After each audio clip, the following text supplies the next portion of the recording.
You are along for the ride with Mad Dog and Cole, the human multi-tool Farrell. Yeah, get it, get it.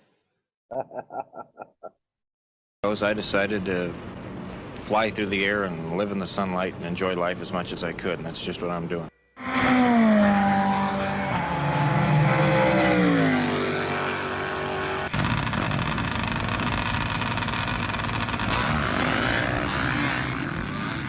Okay, it's happening. Everybody stay calm.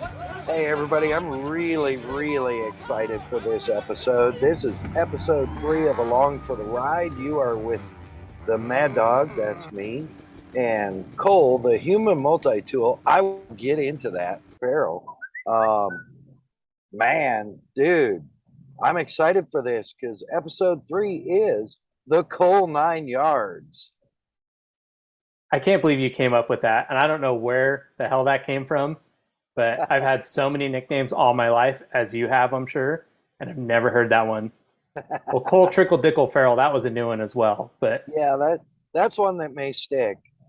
that would be a shame, but you got to roll with the punches. Yeah, man. Well, we're our guest. We have our first guest, and our first guest, I'm so excited to have, is, as I said earlier, Cole, the human multi-tool Farrell. If you need, I mean, this guy, let me tell you, background, right? If you need first, I've been meaning to do this. I want to give a shout out to the words of the great Evil Knievel on our intro. Man, that dude, he was my hero when I was a kid. I had the whole red, white, and blue jeans and red, white, and blue coat. And wheelied my 102 cylinder, 2-stroke Enduro as far as I could, standing up just like Evil. Man, that the dude, I'm telling you.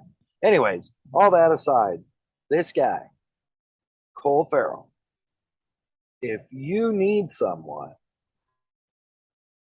to be the human multi-tool, if you need an MC, slap him a silver bullet and a mic, he's good, man. I'm telling you. You need a roost shot and a side-by-side? No problem. We got it. You need someone to win a championship on a Godzilla of a motherfucking big bore 2-stroke monster. Shout out to the KX500 in the intro also. Ding da ding da ding da ding da ding. Yeah, buddy, he's your guy. Yeah, that was my personal KX500, by the way, and Yeah, yeah. I've proudly told you that. We'll get into that. If you need someone to drive a staple in, you're back with the staple gun. He's your guy. If you need a co-host and producer for a podcast, he's your guy. If you need some wicked action of a class 11, oh, he's your guy. You need a ride from the airport in the middle of the night? No problem. He's your guy. Cole, you are the man. Well, thank you. That is a extremely flattering introduction. And I had to laugh a little bit when you're talking about these different things that in my short lifetime I've been involved in, and every little thing, it was not so much planned as much as I've been thrown into it. Like Yeah. thinking about these roof shots and things like this, and obviously we had a good relationship going into the show, but a lot of it is not my idea, is what I'm getting at, and it seems to work out. So But here you we are. made it happen. You made it I happen. mean, sometimes it works out. A man of many talents. Probably some even undiscovered as of yet. Well, if you think I'm impressive, just wait till we get to your 12 episodes. But no, you make me feel good. That made me, It's it got me excited. Not that I wasn't excited to begin with, but it was it's like, 100% true, brother. 100% true. So let's get right into the meat and potatoes of all this stuff. Where did it start for you? yeah. So for me, it started with the classic story of everybody in my family rode motorcycles well before I did. So I had a very cool situation where both set of grandparents, or I should say, both set of grandpas rode motorcycles. Uh, Both my mom and dad rode. Pretty miraculous when I think about my mom riding Hondas back in the day. Actually, where my alumni high school is now is back where she rode growing up. So it was a natural progression for me to get involved in the motorcycle world of things. So my dad was kind of the jack of all trades. Was very involved in truck racing with his buddies. He raced all growing up, raced motocross, raced Grand Prix. And so from the youngest memories I have are going to the races with my dad, Mike Farrell. And obviously, just like any sport, if you're around it enough, it becomes your bloodline, it becomes your passion, and it becomes your focus in life. So I have a really funny story of how I actually got my first motorcycle. Was the 1994 1995 Adelanto Grand Prix in Adelanto, California. Montclair Yamaha was raffling off a PW50, and as you can probably tell where this story's going, I was the one that won the raffle. So my dad got a call a week or two later and said, "Hey, is Cole there?" And he goes, "What? Oh, that's my kid, you know." "Well, what do you want?" "Well, he won the PW50. "Sweet, we'll be there on Saturday and pick the thing up."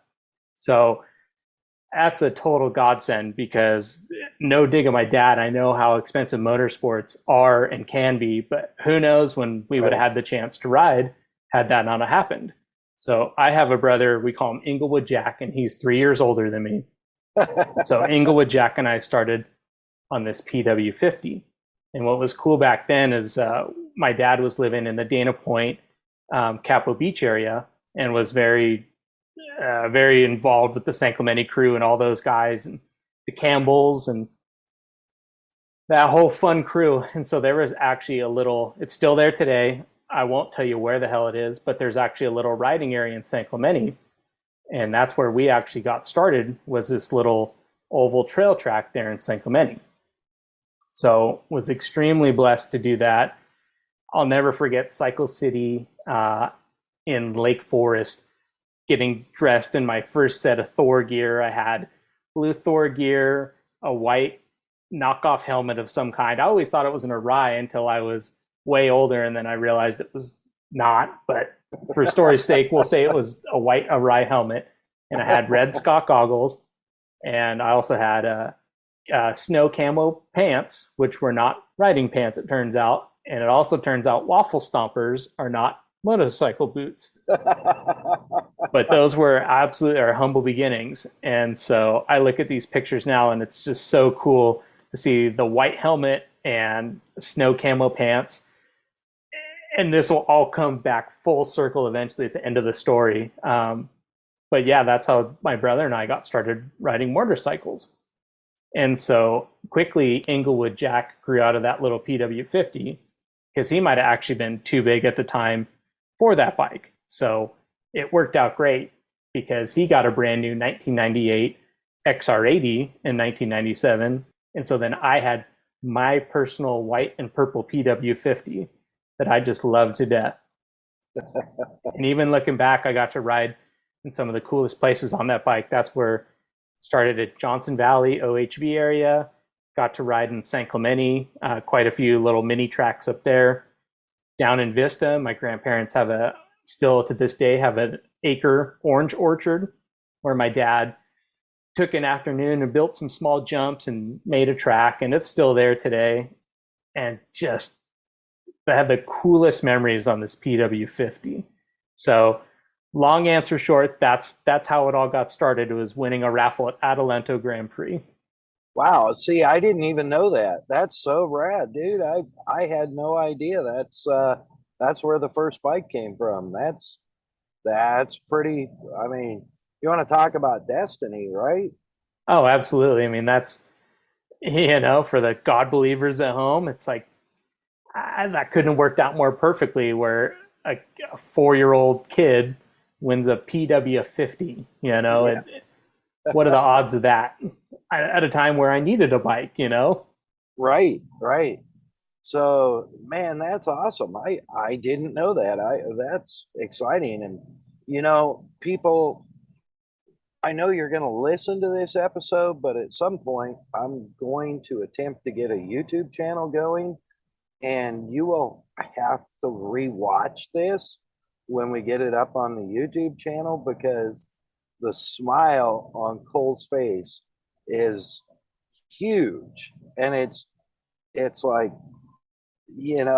telling that story and the reflection of that bike is just it's obviously was a trigger point for you in your life, and some pretty serious happiness, and with motorsports, and we'll get into that in your story down the road. We know and understand that with motorsports, there's risk, and there can be downtime and bad times, So I wanna jump back real quick to your grandparents' road, or your grandfather's, both of them. What did they ride, man? Yeah, so my grandpa on my mom's side, his name was Jack, and he rode a Honda Trail.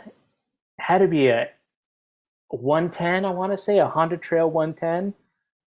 Total back of the camper, put around bike. But like, my grandma doesn't know the difference. She thought that he was just this hellion out racing the desert, right? And so my other grandpa, I'm not sure what he had back in the day, but I know eventually he ended up on a Yamaha TT 125, which is a plated two-stroke that he still has to this day. Wow. Yep. So it needs a crank seal, but other than that, thing is ready to rip. So they were more hobbyists, especially the grandpa on my mom's side. He was the guy who would get away for the weekend, and he could camp on his own, no problem, be happy as hell, and ride by himself all week. My other grandpa, my dad's dad, Jerry, the one who's got the TT 125, he was in the Corps, the Marine Corps, for many, many years. And so basically, riding was something to do out in 29 Palms, California, at the Marine base there. But also it turned into, well, this is a way to get to work every day that's not jumping in the Datsun truck. So he's got this pretty cool story where he had this badass line cut out next to the road that he would ride to work every day. And eventually the MP shut down that fun.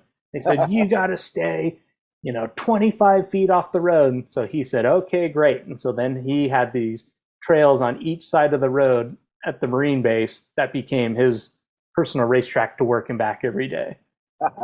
Oh man, what an awesome story. That's fantastic. And tell your grandpa Jerry, thank you for his service, and much respect and props, by the way. Absolutely, will do. We have a huge respect here for our service people, and a great love for the freedoms that they fight for sure. So jumping forward to your dad's racing, your dad is still actively involved in racing, correct? He is, yeah. So he might even be more involved than he wants to be at this point. But yeah, so he kind of jumping around a little bit. He, from what I understand, raced motocross as a kid, did some local events and things like that. And I only know so much. I know he got pretty hurt when he was in his mid-20s. I guess almost lost his leg on a Honda Elsinore. So that's a cool story. I'll have to shake him down for that one someday. Yeah, for sure. But growing up, I always knew that he raced Grand Prix. And so he actually raced a Yamaha TT 600, which, if you know what that is, that's not the cool motocross bike of the time. It's something that, and I give him all the props in the world, he made it cool, because it was this conventional forked 1985 big giant 4-stroke air-cooled bike with a headlight that had tape over it that nobody else had out racing Grand Prix, but that's what my dad had. Yeah. So all these other dads have these 2-stroke 250s, and at that time 2-stroke 500s, and well, no, my dad rides a TT 600. And so kind of jumping around, but yeah, he's still very involved in racing. He's been very involved with the Global Motorsports Group, which any cool car you can think of that comes from Europe, he's involved with the Lamborghini program, the Ferrari program, the Aston Martins, the Porsches for a very long time, especially on the Porsches.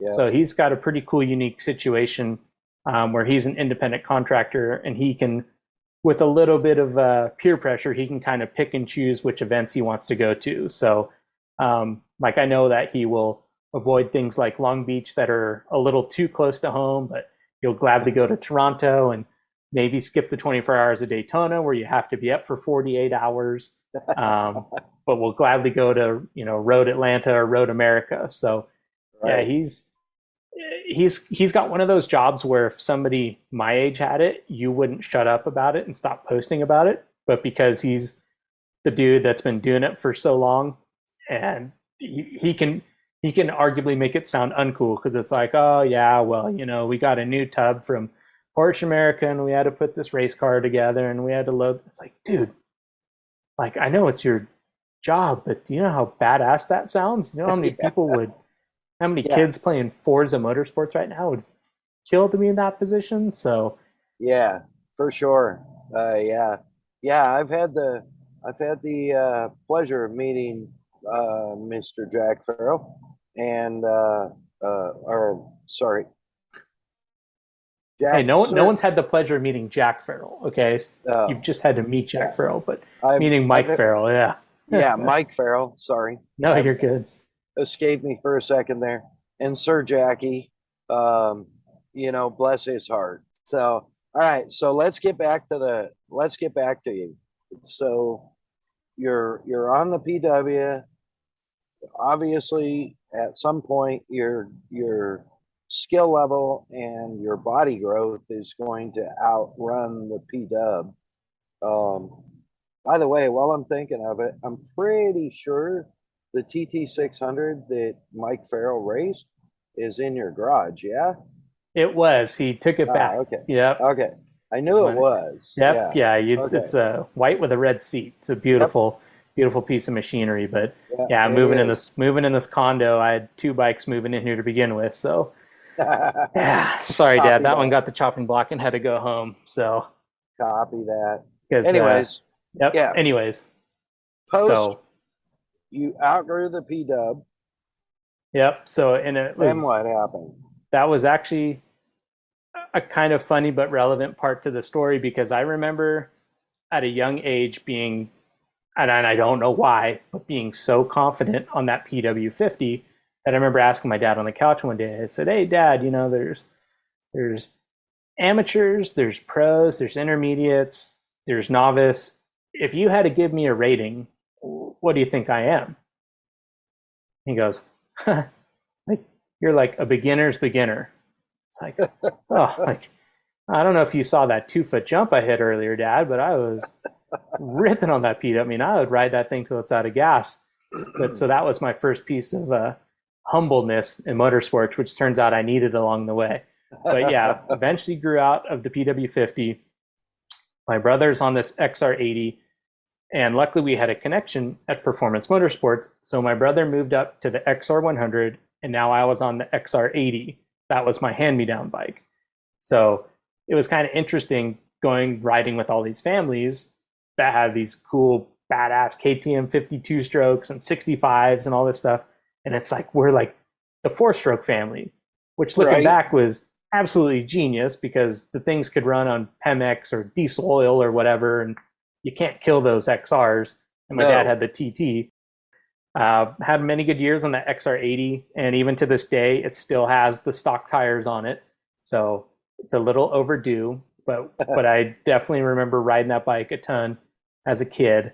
And then eventually my brother stepped up to an XR250. So then I inherited the XR100, which is still our badass play bike that we have to this day. We still have the 80, but the XR100 is the perfect speed to bar height ratio to enough suspension travel to keep you from breaking your legs. And I've even raced that bike. I raced that bike probably 4 years ago. So, but to get back on track, and all that time, it was all desert riding. It was all Johnson Valley, Ocotillo Wells, A little bit of the PW50 was raced at Glen Helen, and tracks like Imago and stuff like that, which is long gone. But that was out in the 78 near Paula, where Paula is today. But it was all desert riding growing up. And I had a very unique experience because everyone that I went to school with that rode was racing motocross. And I was the desert guy. And I really only knew one other desert guy, and I still one of my best friends to this day. But I didn't have the same experience as the other SoCal kids necessarily did growing up. So instead of competitive racing, we would do these what felt like amazingly big rides. I mean, it would be maybe on a big day we'd have 17, 20-mile loops, something like that. But when you're a kid on an XR80 or XR100, it's like, once again, this is the stuff that I think about when I'm riding, and I should be actually be focusing on riding. But I remember thinking as a kid, like, man, I have some endurance. I think I could do Dakar one day, It feels like we're out here a long time. So a lot of it was desert riding, all grown up, all on mini bikes. And so we would have cool occasional track days. And I think that tracks and motocross became this, I don't want to say obsession, but it's because it's the thing I didn't do growing up that it became like, oh, this is where the cool guys are. This is where the jumps are, the photos are. This is competition. This is something that I need to look into. Nice. No. Yeah. Yeah. Those, man, I remember as a kid riding, and like you said, man, you ride like 20 miles, you felt like I was the same way, man. My dream, of course, I grew up in northern Canada, and so riding was a little different up there, and the culture was considerably different. Um, but I had the same Dakar dream. Mine was I wanted to race a big bore Can-Am two-stroke in Dakar. Hey, that can still happen. That would be amazing. Now they have the vintage class in Dakar. Yeah, So we'll look into that. Maybe not but 2023, but maybe 24. I have some vintage joints also, and the 4 inches of suspension travel that those provided graciously and probably rather reluctantly, probably would not agree. It might only be a 20-mile ride. You're along for the ride, okay? You don't let the That's bike true. ride you. Yeah, that's right. That's right. But So once you started like kind of checking out tracks, and was it a slow progression? Did you just like, I mean, dude, you're a go-to guy. Hey, Cole, I need this. Boom, done. So it, I remember, and I'll never ever forget. I have such great memories of this. At when we did UTV Invasion, we put on UTV Invasion, and our hired MC bailed. I had And completely forgotten about that part of the story that yeah, there was and supposed to be somebody else. yeah, and like whatever, 11 o'clock in the morning. Hey, I gotta go. My kid's getting married tomorrow, and so I won't be back. Maybe Sunday. And I'm like, ooh, dude, what the hell, And I'm looking around, and I'm like, Cole, I need you to be our. And then for that whole event and the next 2 years, you were our MC, and did a unbelievably great job. Everything from ripping on Ronnie Renner to, ripping on our good friends like Crazy Watson that could never master the teeter totter, and So that's, I mean, I digress or jump forward or whatever. I sidestep just because, as an example of like you said, wasn't exactly planned, but hey, let's do it. So Yeah. is that how did the transition? Because I know you still, I know you haven't ridden lately, and we'll get there. Um, but I know you were still an avid desert rider, and yet extremely successful on the moto side and the GP side. Yeah, so I think something that's really important to the story of me, which sounds silly, but this is 100% true as I think back, is that once again, growing up, my dad was Mr. Motorsports. Obviously he loved baseball, football, everything like that, but it was, NASCAR was every Sunday at our house. Throughout the summer, it was always Speedway at Costa Mesa, hardly missed a round. It was SRA for him on Sundays and then NASCAR afterwards. It was going to my dad's house on the weekends. That's where you get so much motorsport crammed into your life, because it was before we even had fancy cable TV. I mean, he found it would be X Games, it would be during the summer, it would be whatever. And also, this sounds silly, but I feel very blessed to have this experience. Is that growing up at his house, he had what was called Speed TV, but it used to be Speed Television, I want to say. Yeah. Before that, and Speed Television was incredible to be immersed in such an insane amount of motorsports, which Mav TV is, I think, doing a good job of getting close to the amount of content, but the vast array that Speed Television had will never be replicated, because on Fridays they would have things called like Euro Television or Euro Speed. Yep. And so that's when I got to see Speedway Grand Prix on a big scale. Had no idea that they'd race quarter mile. I got to see Supermoto when they would race inside Bercy. And it's like, what are these guys with slick tires doing inside an arena, going through tunnels and hitting jumps? Blew my mind.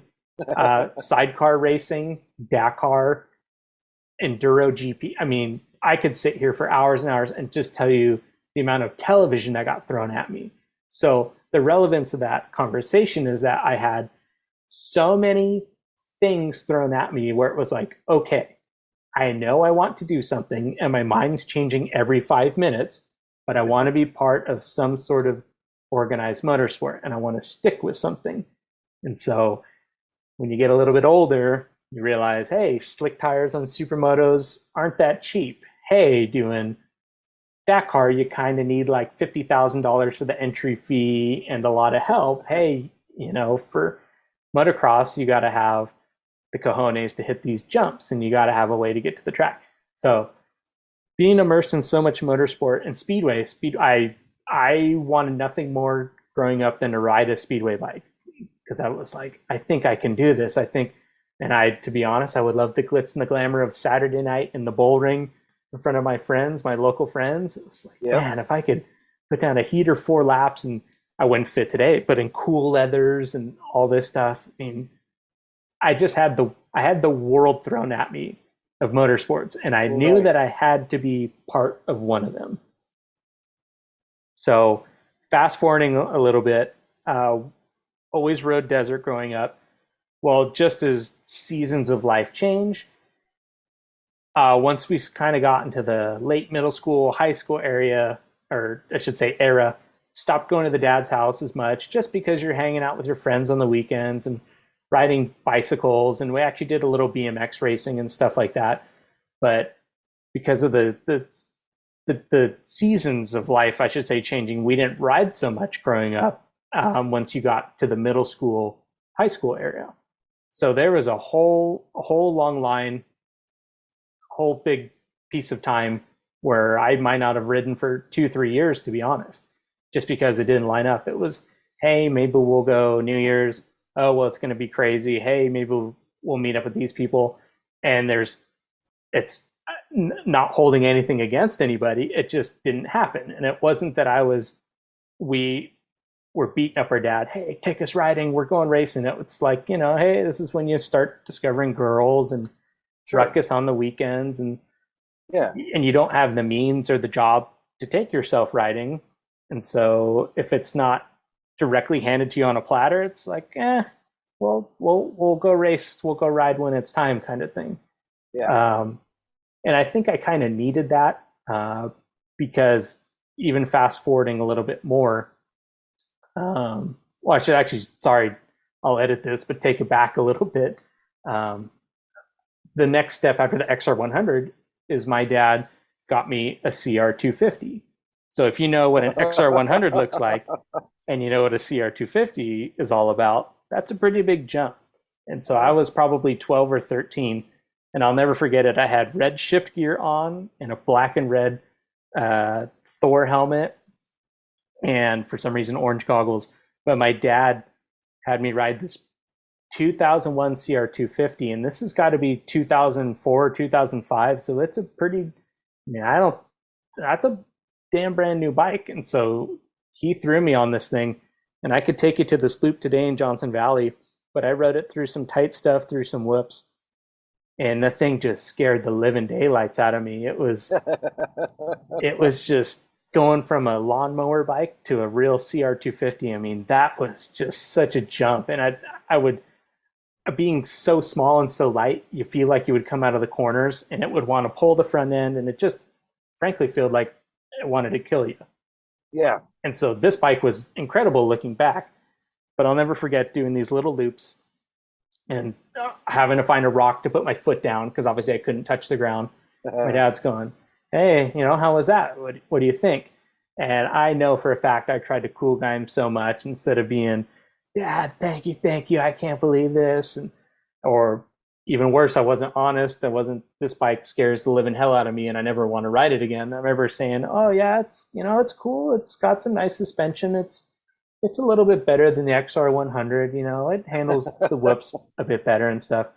And so I remember getting off this bike and just thinking, man, like this thing, I haven't ridden a real life-size two-stroke ever. My last two-stroke was a PW50, and I rode that thing pretty damn good. So I remember my dad saying, "Okay, well, let's go on a group ride." And I just remember heart pounding out of my chest. I'm like, dude, this thing almost just killed me doing 6 miles. Now you're going to want to ride to the dunes on the other side of Johnson Valley OHV, and this thing's going to kill me. So it took a long time to actually get used to that bike, not riding all the time and being so short and just not having a lot of experience. But that was my bike all the way through high school. And then eventually when I graduated high school, got into college, that was still my bike. And so that's the one that really was like, hey, this thing's no joke. I think we can go competitively race this thing. It's not the bike that's going to be holding me back at this point. So Right. Yeah, a jump from a XR, honestly, an XR anything to a CR250 is, yeah.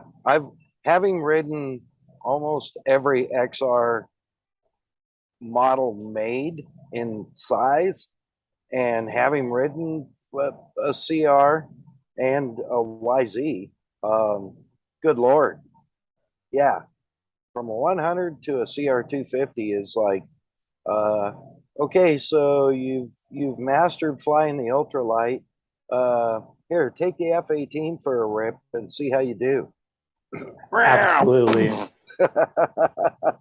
And that's the first time you've experienced some head shake and stuff like that, and vibrations of an aluminum frame two-stroke. I mean, the trophy truck driver Alan Pfluger said it best talking about his truck. He said it's like trying to keep a piece of dynamite from going off in your hand. Yeah. And that's how I felt riding that bike. It's anyone can go fast. It's knowing how to slow it down is the key to success here. Yeah. That's I had never heard that. That is a great analogy. I had the unfortunate opportunity to own a YZ. I don't think it was a YZ back then. 490 Yamaha. Oh my goodness, an air hammer. Yeah, one of the early ones. I think it was only even a 4-gear. And I found the best way to slow that down was to whack it really hard in 3rd gear and let it come over and slide down the road while you slid down the road behind it. I don't think they put that in the owner's manual, but yeah, if it works, it works. I owned it a very short time. I know what you mean. That bike scared the hell out of me.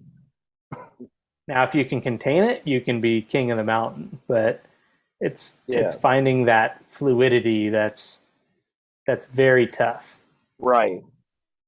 Although obviously you found your way on two strokes because you won one or two championships on a KX 500.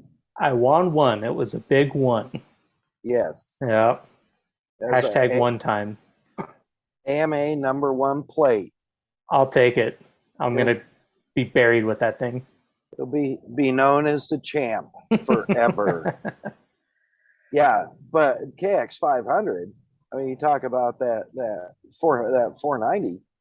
500 was 10 times as ugly to ride, and you had that mastered. I love that bike so much, and I had to, and we'll get back to it, but I had to go through the array of motorcycles in order to find that bike found me. It ended up being such a beautiful relationship. Yeah, Um, but yeah, so to make a very long story short, I was actively in college and working part time at a pet store, or I should say, a pet supply warehouse. I wasn't selling hamsters. I was a natural balance distributor. Let's get that correct.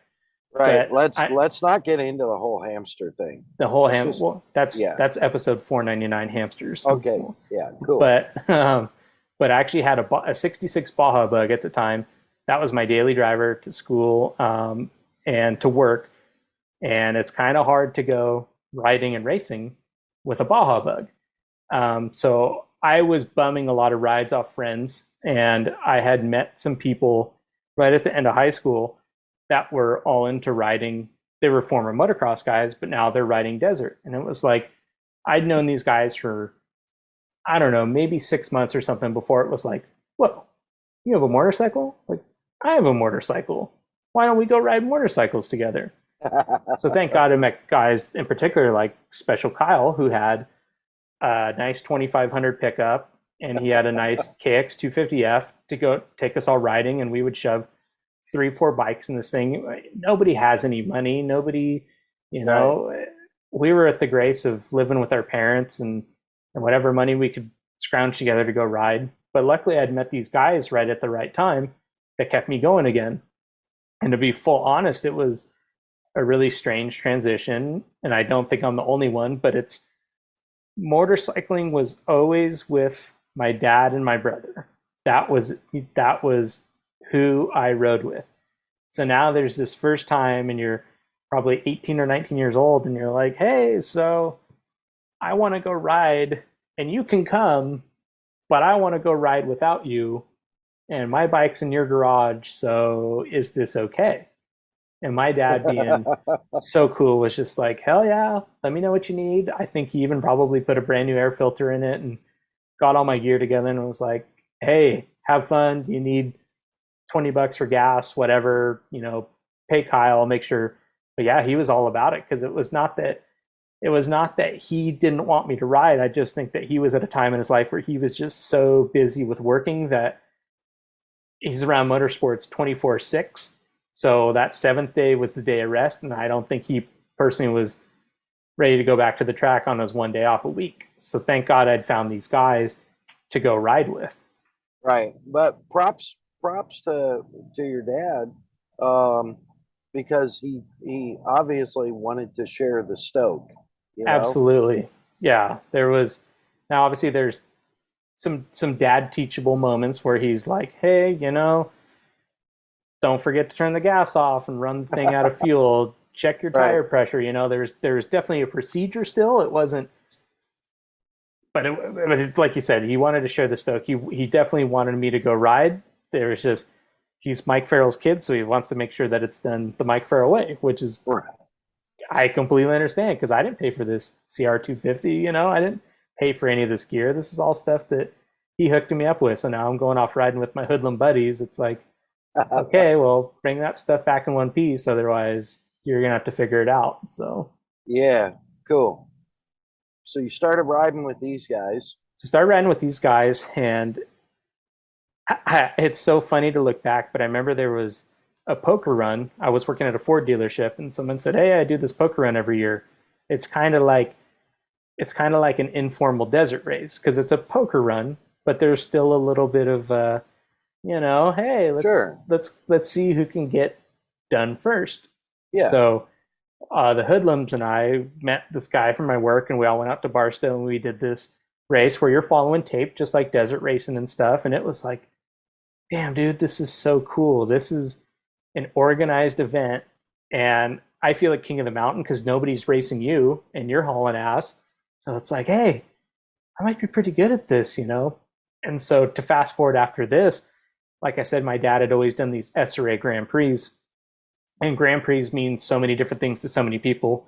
But to me, a Grand Prix race is a long, essentially blend between motocross and desert race, where, especially prevalent in tracks like Carlsbad, where you start on the motocross track, you head out in the hills around, you drop on the drag strip, you use the asphalt, you come back around the business park, and then around and around you go. So it's usually anywhere from a 5 to 7 mile course where you got a little mix of motocross and desert. And so that was what I grew up seeing and being involved in. So it was like, okay, as an adult, this is what we need to be doing, is Grand Prix racing. So luckily I had supportive friends at the time, and I even had somebody make me some nice factory effects numbers, and I said, hey, I'm going to go race SRA, and this is the plan. This is what I'm going to go do. And so saved up my money, working at the pet store, making whatever, $200 a week maybe, and you use all that money on the weekends. And looking back is incredible, but I got all my riding buddies at the time. I had Brandon, Tyler, and Kyle. We all went and raced an SRA together, which hardly ever happened after that. But to look back at these pictures where it's like, whoa, all 4 of us went racing together, and nobody but Brandon had legitimate racing experience. And so we went out there, and it's like, there's video out there from cell phones, and it's like, we're going so god awful slow, and we were just having the best time. And Tyler got stuck in a mud hole because it had rained the week before, and he went like a lap down and pulled all my tear offs the first lap. Just every rookie thing you could do. And it's one of the best memories I have of racing, because everybody went out there. We all sucked on an even level playing field. And so came home, and it's like, yeah, I raced this weekend. Oh, I don't know, beginner class. I don't know. I got 7th out of, 30 guys or whatever. And it's like, that's when this addiction thing started, because Brandon really got us to start going to the track more. And it's like, okay, well, I'm the desert guy, you're the track guy. And somewhere in between this, if I can hone my skills between the two of the things, I think we're going to be okay. And so that's when I, as an adult, started riding track more. And that's when I got exposed to Elsinore. I'd been to Paris as a kid, but got to do Paris a couple nights a week on the best of times. Got to go to these places like Kuwia. Paula had been open and closed a few times. So this was the start of something new, and this was the start of the racing career. That's awesome, man. And so many iconic tracks, existing now or not. Obviously I'm not a Southern California guy. I'm not, I didn't grow up down there. The lifestyle was completely different down there, and there were so many especially back then, during that time, so many active tracks, and there's still some real legends alive, and unfortunately some of the legends have fallen, but I don't want to get into all that, but being able to ride some of those places and some that don't exist anymore, man, whether you're on the top of the podium or picking your visor up out of the dirt after the race, you got to ride it and you got to race at it. Absolutely. Yep. Yep. So huge. Funny to have you say these things. It's like I almost need to bounce these ideas off you because I don't even think about it twice, but I'm like, oh yeah, I got to race the ranch. It's gone. I got to race, Saddleback 2, we call it, when Saddleback came back to life, got to ride that. So it's of course sad. You never want to see a track go, but the fact that I got to cram in so many memories in this short time, I'm forever grateful. And these are experiences no one will ever get to have again. Right. For sure. Yeah, it's I mean, it's amazing how many. I had no idea you raced at so many tracks, you know. Yeah, there's guys that have done a lot more than me, but I would love to put a list together and just see what comes out of my brain and remember, oh yeah, I forgot that this existed. Yeah. It's Yeah. I guess the best thing that can happen is you forget more than other people remember, because it means Yeah. you've had a good experience. So Right. I go through that, and it's like all of a sudden you see something random, and you're like, oh yeah, I remember I raced there, and wow, it's whatever it the quarry, if you will, that we rode at and had a test track at in um, British Columbia is, I think now, housing. oh yeah, You know, the classic story. yeah, the same thing happened with the home track where I circle track raced. It's now all condos. And it was a 46 or so year old quarter-mile circle track that was an icon to the Tacoma Spanaway area, Tacoma Puyallup Spanaway area, and it's now condos. Yeah, stupid people and they're needing to live somewhere in Yeah, shelter. yeah. I mean, they could have moved further out and just left the racetrack alone, but um, I'd have probably had taken a lot more pictures and video had I known. But you don't think of it at the time. It's like the tracks you raced at. I'm sure at the time you thought, man, these are going to be here forever. I can't wait to race these when I'm, racing Vet 35 or, Yep, and that's my ghost that will forever haunt me. Is I never got to race Carlsbad. I went there so many times as a kid, and I met Travis Pastrana there. I met Rick Johnson there. I could tell you that place like the back of my hand even today. Even though I didn't race it, I could tell you the track and little ruts and things. And I never as an adult got to race it, and so that's I guess the word haunting is probably pretty dramatic, but that's something that's like if you had the time machine to do the silliest of things, I would love to go back and race that blue groove of Carlsbad. Yeah, yeah. How sick would that be? There was so much talent in the areas where you were racing too that I'm sure you found this. I've certainly found this. Um, if you're driven, the bigger the talent you ride with, the better you ride. Absolutely, and that'll have to probably come into play here in part two. But yes, Yeah, absolutely, I was very lucky to grow up in this epicenter of motocross because of yeah, the people I was exposed to. for sure. And you need to get a few more episodes of the Premix podcast, which is, I mean, primarily a dedicated podcast to the Southern California MX lifestyle. Yep. Can I call it an MX lifestyle? I don't want to be out of style. Uh, yeah, just Moto, call 'em Moto. Moto's fine. Yeah, moto, yeah, yeah, okay, moto. yeah. It's I my brain works faster. I mean, my mouth works faster than my brain because my brain. I'm actually probably thinking about like chili cheese Fritos while we're supposed to be doing this. So, Hey, that's okay. I can hear my dog barking and the vacuuming, and I think it's bedtime anyway. So yeah, yeah, I yeah, get you. yeah. Well, obviously, we're going to go into more of uh, the multi-tool. As you know, we're going to have to save it for the next episode.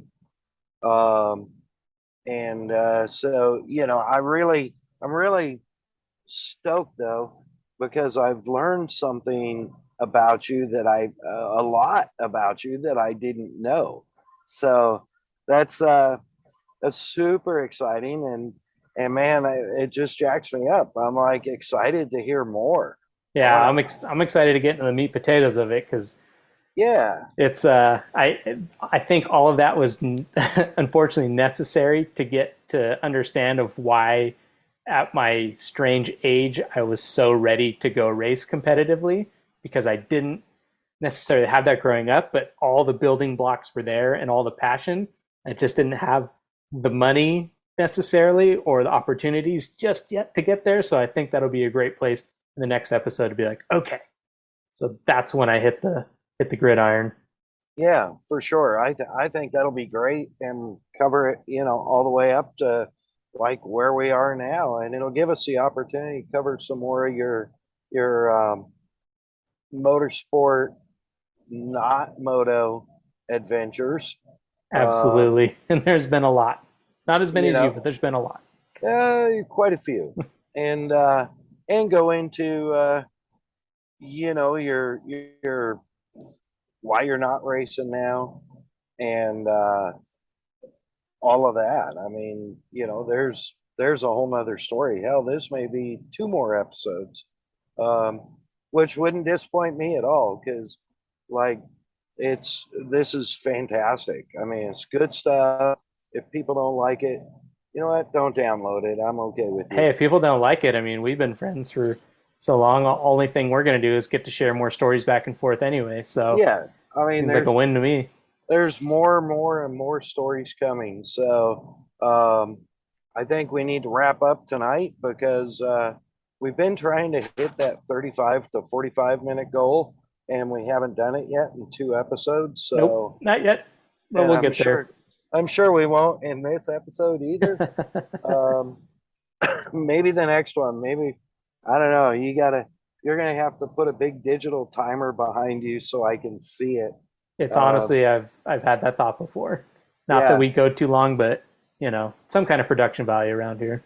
yeah, for sure, for sure. So, um, uh, just real quick, my schedule. I am currently, by the way, sitting in my RV in my parents' driveway in Bend, Oregon. Um, and I, beginning next episode, we'll get into um, my drive and ensuing frustrations yesterday. Uh, we'll get there, and maybe I will have calmed down some about it by then. Yeah, that hey, So that's actually a good thing to mention because I knew that your trip thus far could be an episode in itself, and I want to give it the respect it needs. And also, you might need the reflection time, not so much yeah, to get the story straight, but to get the puzzle pieces together before we. yeah, to be able to word it accurately, because we don't beep anything out. To word it accurately, where there's more words than swear words, will be the most difficult thing for me. Um, moving forward, next Monday, this coming Monday, the 1st, I will be at the Oregon Dunes for the 20th annual Dune Fest. It will be I don't know how many, what's 2008 till 2022? 10, 14 years. 14. So it'll be my 14th consecutive Dune Fest. That's incredible. I'm really looking forward to it. We got a lot of good stuff coming. Hopefully, I'm going to get some voice recording interviews that will get up also. Maybe some short clips to mix in with some stuff, and yeah, post that. Castle Rock TT American Flat Track, which is going to be awesome. That's so cool. Yeah, so anyways, I want to get this wrapped up because I know you got to get up early, and I know I don't have a choice. I'm going to wake up early. So I want to get things, and I should probably shut the generator off because it's getting late. Hey, let freedom ring, I say. No, go for it. Yeah, well, it's pointing towards the neighbor's house, so whatever. Um, but yeah, anyways, we got to give credit where credit's due for us here. I want to make sure and thank Kicker Performance Audio. Incredible support. Um, I love these old Cush corded headphones. Um, I'm scared to death that something's going to happen to them. I literally pack them around, like wrap them in t-shirts in the middle of my suitcase to make sure that they don't get hurt. Not that they're Uh, not durable, but they deserve the love and respect. yeah, you should see my suitcase. I mean, OGOs are supposed to be tough, and this one is literally coming apart everywhere. And it's only 3 years old. So, um, anyway, yeah, no, they want to be sure and thank the guys at Kicker Performance Audio. I'll be working with Brad's cartoons at Doomfest, uh, handling the Kicker Performance Audio side of things for him. Brand representation. We'll also be presenting sponsors of the Freestyle Motocross Show. 2 shows Friday, 2 shows Saturday, 10 a.m., Badass. 10 p.m. And I will be, yeah, so it's the 2022 Dunes Fest Freestyle Motocross Show presented by Kicker, performed by Jet City FMX. My good friend Robert Haslam, providing Miranda has the baby this week, Mr. Haslam should be riding. Legend Cody Elkins will be there riding. I got to pick him up at the airport at like midnight Wednesday night because that's what we do, right? So, and I will be actually on the mic with Tim Shellman, TPQ, and I will be announcing the freestyle show. So That's cool. You're gonna have to get some sound clips of that too. something I look forward to every year. Um, anyways, yeah, Kicker Performance Audio, getting it done, getting out there. They're living loud. Kicker.com, everything from headphones and earbuds, Bluetooth waterproof earbuds to 15-inch subwoofers and 2400 watt amplifiers, of which I know we both have Kicker amplifiers and subwoofers in our trucks. Absolutely. Can't And go we back are now. certainly not disappointed with the performance. So, really, really great company. One day we'll get into their story. And of course, Bomber Floating Eyewear. Man, I wear the Boogie Bombs. I currently have a Mana Black series, which is so far the only series I've seen where the Bomber logo is actually in black. Really sick. Just that one little, you know what I mean? Little So kiss of excellence, little yeah, touch of Gucci, little yep, exactly. And mine are actually OSHA ANSI 87 approved safety lenses that are also polarized. So nice. they're fantastic. They work great. They make blue light glasses. Um, any any shape or form of shade that you need, reasonably priced. Uh, Tommy the Bomber's theory is he wants to be the Levi's of sunglasses. He doesn't need to be the Gucci's. He wants to be the Levi's. He wants to be the go-to everyday comfortable glass. And I can tell you, after good 4 or 5 years of wearing nothing but Bomber, I would never change. So that being said, I think it's time to say goodnight. Well, good night to you as well, and try to get some relaxation after a hell of a trip you've had so far. And I can't wait to tell that story. But yeah, next time we'll have to pick it up and get talking about racing. Yeah, and so coming up on episode 4, we're going to be the Coal 9 Yards Part 2. Come along for the ride. I am the Mad Dog. You are listening to Cole Trickle-Dickle Farrell and his story. Please catch us on episode 4. Yeah, 4. And we are out. Mad Dog out. Later.